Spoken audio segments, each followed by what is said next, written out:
We're back talking about another unique, because apparently that's what I do on this channel now. At least I don't make build guides because, you know, well, this isn't one. But we're talking about the Ordained, the Grand Spear. It is a big lightning spear that gives you this skill, the Righteous Descent. It doesn't say the, it just says Righteous Descent, but I'm calling it the Righteous Descent. The spear itself is decent. I don't know how much 1 to 209 really is on a spear for lightning damage, but it's got some good increased fizz, got some lightning. Got a base crit that can probably roll. But even if that rolls, you know, lower, night rolls are like 6, it's still 11% base crit. That's not bad. Your life leech is based on your lightning damage as well as physical damage, so that's nice. You can get some life leech out of that. And creates a fragment of divinity in your presence every 4 seconds. What is a fragment of divinity?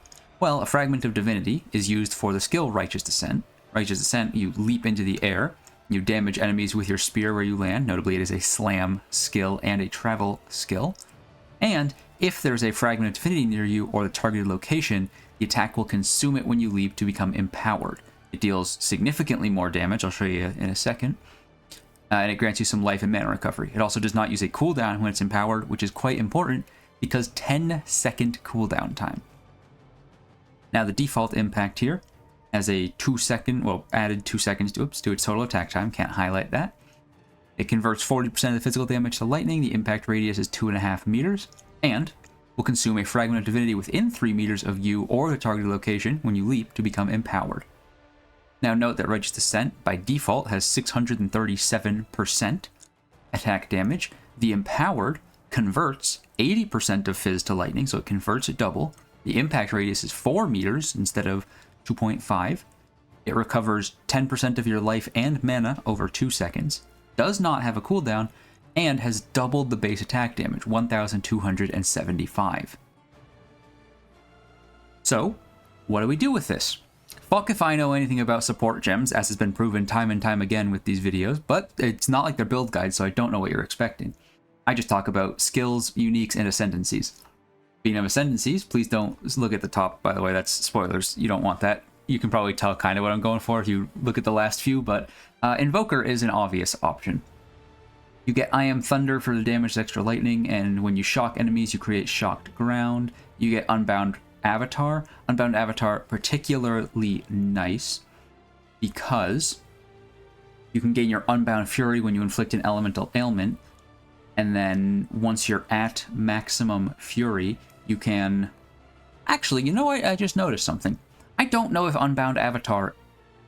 Because it says once you reach maximum Unbound Fury, consume it to become unbound. Which makes me believe that it would just automatically consume it, which is a little bit disappointing. But that's fine, because you get 40% more elemental damage while unbound, and you can get the duration here to, with just base quality, 10.9 seconds. So you can get at least 2, depending on timing, 3 cooldownless casts of your funny ability, Righteous Descent, I forgot what it was called, that would grant you 40% more damage. That seemed pretty good to me. Of course, you'll have to figure out, use some other skill to gain your Unbound Fury, and because of this thing's cooldown, well, take your pick. Lightning attacks, melee. I could have added slams in there, I don't want to. If you're doing Invoker, you might do Quarterstaff offhand. That's a very, no, not offhand, but like second weapon set. Quarterstaff, perhaps Stormwave. Stormwave has big shocks, 100% more chance to shock. You can throw this out with the intent to shock a large group of enemies, potentially even just kill them with another attack here, and just use this as a funny slam. I also don't know, this does have access to support gems. I don't know, I don't believe, in fact, that you'd be able to use these support gems to generate more fragments of divinity, since this is from the item, not the skill.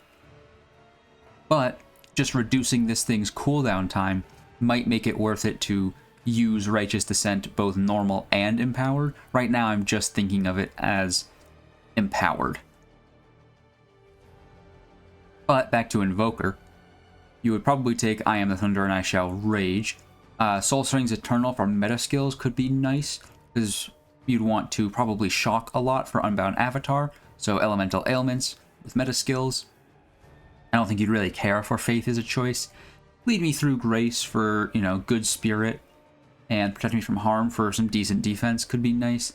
Or you could just go Sunder my enemies and scatter them to the wind for more lightning stuff on crits.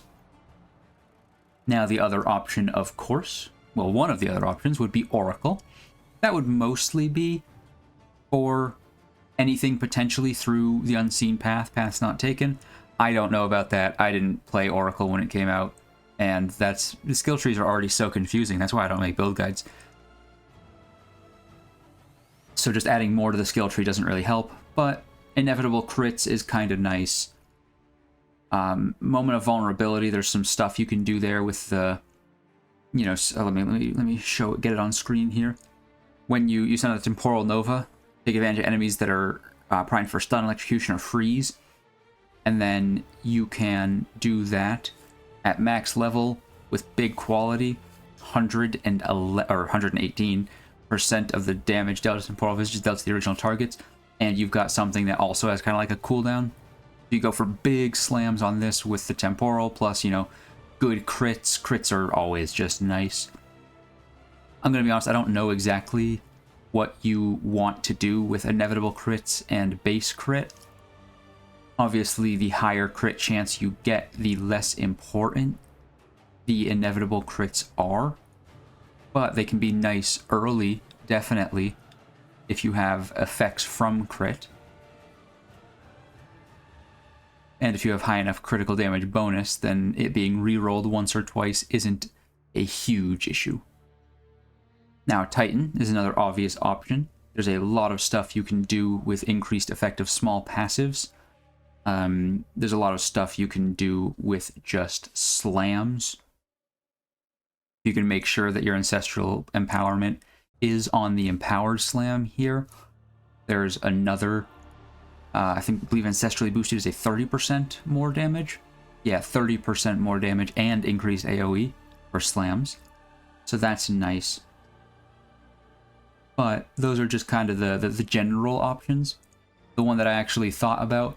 So I'm going to be honest with you. I don't know anything about how stacking works in this game, stat stacking. I know that early on, Pillar of the Caged God was really strong with Hand of Wisdom in action. Please don't look at the last tab that I have open. But then I know that Hand of Wisdom in action got like giga nerfed because it was way too strong. But I'm thinking Amazon. Partially because she's got a spear and a shield in her ascendancy picture. But critical strike, chance to hit with attacks can exceed 100. Gain additional crit chance equal to 25% excess chance to hit with attacks. Okay, so you want a bunch of accuracy. And then penetrate, attacks using your weapon have added physical damage equal to 25% of the accuracy rating on the weapon. So you want a bunch of accuracy, as long as I'm understanding how that works. If you need to actually get the accuracy, like I know it says on the weapon, but I'm hoping. Like I'm just really hoping that it's worded poorly and it means the accuracy rating with the weapon. But it probably doesn't. This build probably is fucked already. But I like the idea of just getting a bunch of accuracy to get crit chance. Hoping that penetrate works. Get the added physical damage, which this converts over to lightning. And then you'd probably just go predatory instinct rather. Reveal weakness. When they're in a weakness, you hit them with the big empowered slam. And then also you could do in for the kill for that skill speed. 40% increased skill speed would be quite nice because of this plus 2 seconds to total attack time. For what it's worth, if this doesn't work how I'm hoping and does work how I'm thinking, where you would get 0 added physical damage from this because it has 0 accuracy rating on the weapon, then, well, I'll cry a little bit, but you probably just take Stalking Panther and then do some unique body armor, perhaps a Temporalis, to just help with the cooldown. You don't really care for Asmeri Brew because you don't like flasks if you're me, which I'm making this video, so I'm assuming you're me. Elemental Surge and Surging Avatar don't really matter too much because those are the surges are for projectiles. Elemental surges are consumed when you use a non-melee projectile attack to suffuse projectiles fired by that attack. Well, I don't really necessarily plan on doing that. Mystic Harvest you don't need, because this you'll be doing physical and lightning damage as your 2 damage types, and this has Life Leech recovers based on your lightning damage already, so you don't need this. I don't like flasks. I don't care for Elemental Surge or Surging Avatar, because I'm not using projectiles, which leaves you with 5 nodes. If Penetrate is lying to you and me and everyone that loves it and that it loves with its wording, and it's 25% of the accuracy rating with the weapon, then yay, you take that for a bunch of added physical damage. If it is not lying because it's a good person and you need to get the accuracy rating like as a modifier on the weapon, which would make more sense, let's be honest, then you take Stalking Panther and go for some body armor that isn't necessarily huge on evasion rating, but has a good modifier or 2. Probably unique modifiers. We're back to the skill gems, of course, because with Righteous Descent, even if you get a Temporalis is 2 seconds at best. Well, with Voling it could be better, but assuming 2 seconds at best, still only brings us down to 8 seconds. You can grab some CDR in other places, but you're going to want a different skill.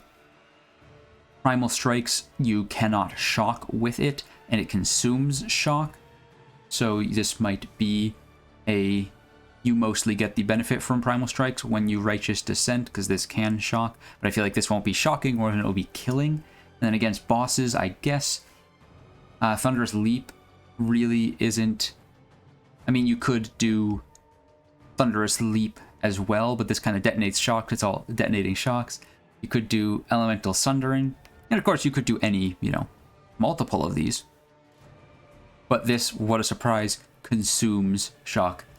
So, you could just not do something lightning. You could do a quarterstaff in your weapon swap. But, like I was saying, accuracy. Well, first of all, we go Lacauside. Not because anything on it is good, except for accuracy rating is doubled. If that works, nice. I mean, it'll work for the accuracy for critical strike, but again, we have to hope for Penetrate. If not, you can ignore the rest of this video. Like, if you know for a fact, because you've played Amazon before, that Penetrate needs the modifier to be on the weapon, you can stop watching this video, because nothing that I say is going to work at all. You would just do a normal, lightning build with this. But if you don't know, I mean, you can keep watching for me, first of all. But if you don't know about that, like I don't, or if you do know that it does work with just accuracy in general, which again, don't think it will because of the word on, then yay. But you go Lacauside, accuracy rating is double, shield and spear is quite nice. Blocking damage poisons the enemy as though dealing 200 base chaos, who cares? The increased block chance, sure. Increased armor, alright, nice. Hinakora's Sight is just quite nice. The Future Past is decent defense. It's just got a lot of accuracy, though, and evasion is nice. Cannot be blinded, so you don't have to worry about the 20% less accuracy rating. You're probably going to want an Ulamon's Gaze in your helmet. Another thing with this, +1 accuracy rating per 1 item evasion rating on equipped helmet. I'm fairly certain that Stalking Panther, since this says from equipped helmet is double, not on, that does not double the Ulamon's Gaze, but you'd still probably want it no matter what you'd go for, whether you'd go for Penetrate or Stalking Panther. Even if you don't get the doubling from Stalking Panther on Ulamon's Gaze, you're still just going to want like a rare helmet with as much evasion as possible, which is quite nice. That'll give you some accuracy, even if you don't go for Penetrate or can't go for Penetrate. You can still get some crit with it, which is nice. You could go for a Vigilant View. It's a decent amount of accuracy, up to 310. Enemies have an accuracy penalty against you based on distance. It doesn't say whether that's based on range. I mean, I'd imagine it just gives the player's accuracy penalty based on distance to enemies as well, so from far away. But then also your maximum chance to evade is only 50, so I don't think you'd really want this. And then, of course, the other thing about accuracy is that accuracy directly scales with dexterity. Each point of dexterity, by default, gives you 8 accuracy rating. So you'd want to get a lot of dexterity. You could go for the Great Boar. The stun threshold is alright, but this is mostly to give you life. It's nice to have a good life pool. Falcon Technique for some attack speed, which helps a lot with whatever your like main skill is. Mains in big air quotes, because if you can get good CDR on this, then you would just use this. But also that plus 2 seconds the total attack time. Now, there's no plus 2 seconds on this, so Empower seems like it also goes faster, but... and then, obviously, Hand of Wisdom in action is a potential. It got, you know, like there was a big nerf. Obviously, it lost half of its lightning damage, and it lost a decent amount of its attack speed. But if you're going for a ton of dexterity anyway, it might be worth it to grab it for dexterity. There's probably other things I'm missing with dexterity and scaling. Again, I don't really know how these go. I don't believe there's a Garukan's Flight in this game yet. Also, something to potentially consider is that you could maybe do something with Elemental Surge, particularly if Penetrate doesn't work. If Stalking Panther, and you don't want to take Stalking Panther, you could do, you know, drop the melee here and go for something like just Lightning Spear or Storm Lance, in which case you might want Lightning Surges. You'd have to figure out all the charges and whatnot. That could be up to you. That would be more of... Give me 1 second. Now, okay, that would be if this item ever comes to exist, even though it would probably not exist in a similar form. But if Obscurantis, this is from Path of Exile 1, ever gets added to Path of Exile 2, this has 1% increased projectile attack damage per 200 accuracy rating, plus a ton of flat accuracy. The numbers and some of that stuff might get tweaked a little bit, but if that was the case, we would probably say, fuck Righteous Descent, and just go all in on like Lightning Spear or not Electrocuting Arrow, excuse me, Storm Lance. But that is not in the game right now. That is a Path of Exile 1 item. So nothing we can do about that. I don't think this build is going to work.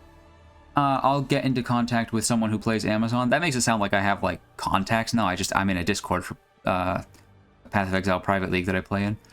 I'll see if anybody's playing Amazon, or if anybody, you might be watching this right now and you might know that this is Penetrate doesn't work like I think it does.